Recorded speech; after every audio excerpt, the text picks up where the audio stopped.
adding and subtracting radicals, you can only combine like radicals. So what that means is you can only combine like terms in that sense. Like radicals have the same index and the same radicand. So what it means by index is it's kind of the number on the outside. In this case, if you had like the square root, just the square root, that would be the index of 2. So you don't see that index. You might have like a cube root where there's like this little 3 on the outside. That would be, it has an index of 3. But in this case, we're just going to look at index of 2. So just a normal square root. And they also said that they have to have the same radicand. So they have to have the same number underneath the radical sign for them to be combined together. You first have to simplify everything. That's your first step. After, you're going to combine like radicals by adding or subtracting the coefficients and then keeping the radical the same. So we're going to look at 3 examples to help you out with that one. So I have 2 times the square root of 5 minus 6 times the square root of 5 plus the square root of 2. I look at the number underneath the radical and I notice it's 5. I can't simplify that any further, so I'm okay with this term. Now I have 6 times the square root of 5, and 5 I can't simplify, so I'm just going to keep it the same. And I have this plus square root 2. I cannot simplify that, so I'm going to keep it the same.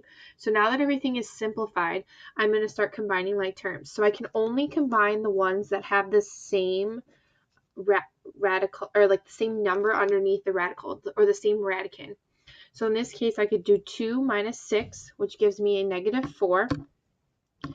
I keep the radical sign, and the radicand, so I have negative 4 times the square root of 5, and then I can just add the square root of 2 because I cannot combine those together. So that would be my final answer. With this next one, I have negative 3 times the square root of 12. I have to ask myself, can I simplify what's underneath the radical? And in this case, I can. So I have to take the greatest perfect square value for 12. Well, I'm going to bring down that negative 3. And then the 2 numbers that multiply to get me 12 where one's the greatest perfect square value is going to be 4 times the square root of 3. So I can simplify that to negative 3 times 2 times the square root of 3, because the square root of 4 is 2. So I would have negative 6 times the square root of 3. So that's my first term. I look at plus 3 times the square root of 3. I can't simplify this, so I'm going to just bring it down. And then I have plus 6/5, which I can't simplify. So now I have to see if I can combine like radicals. And in this case, I can combine negative 3 square root 3 plus 3 square root 3 because they both have the same radicand. So I have negative 6 plus 3, which is going to be negative 3 square root 3. And then I have plus 6 square root 5, which would be my final answer. This last one, I got to try to simplify as much as I possibly can. So I have the square root of 25, which I can simplify, which is going to be 5.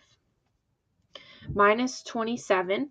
So if you think about 9 and 3 are the greatest perfect square values. So I have this negative, so it's really like a negative 1 times 3 times the square root of 3 because it was a negative 27. So I would have negative 3 square root 3. So that's this term simplified. Then I have this negative 2 times the square root. I can simplify 18. So I have 9 times 2. So I have negative 2 times 3 times the square root of 2, which simplifies into negative 6 square root 2.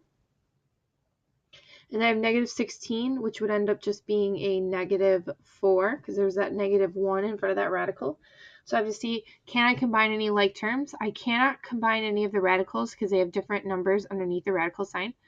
But I can combine the 5 and the 4, which ends up being 1. So it'd be 1 minus 3 square root 3 minus 6 square root 2.